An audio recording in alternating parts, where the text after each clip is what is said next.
Metro Corrections officer is being called a hero. WDRB's Stefan Johnson joins us to explain the actions and special training that may have helped this officer save the lives of multiple inmates. Stefan.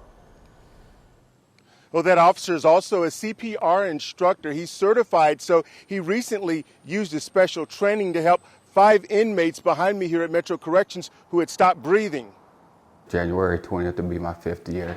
After nearly 5 years on the job, Metro Corrections officer Ivan Sample knows danger is always lurking, but admits he doesn't always watch his back. It's always in the back of my head, but I just don't pay any attention. If there's any type of emergency, I'm going up in there regardless. Last week, Officer Sample encountered several emergencies inside Metro Corrections. We started off with an overdose, and actually it was 2 people that was overdosing in the dorm. Officer Sample said the inmates were unresponsive, so he performed CPR and used Narcan.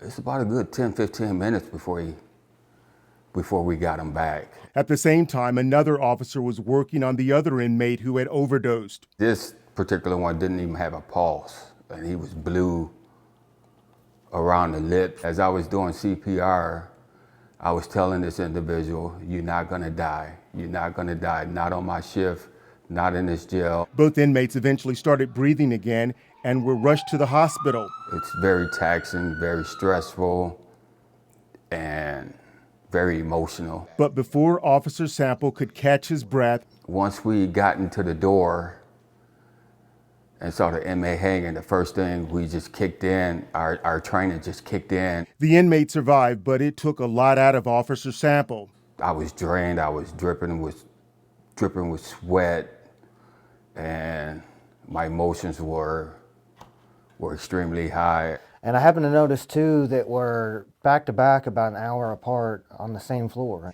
Daniel Johnson is president of the union that represents Metro Corrections officers. Almost like a red flag to me. After seeing Officer Sample's name on multiple incident reports, Johnson reached out and learned there were even more. You know, hey, what's going on? Are you doing all right? And then to find out that he's actually now saved 5 people in the last 2 weeks with critical incidents. Johnson says Officer Sample often works overtime and skips lunch, but he has also earned the respect of the inmates. But when they see Officer Sample, like they try to hug him. A lot of times they want him to pray with them. They want them, you know, they know they've seen him go out of his way above and beyond to save lives. Lunch to me don't mean anything. And Officer Sample says after the response he got from one of the inmates he saved, he knows he did the right thing. He came and he said, "You saved my life, Sample." Officer Sample will be honored at Metro Council next month for his actions. I'm Stefan Johnson, WDRB News.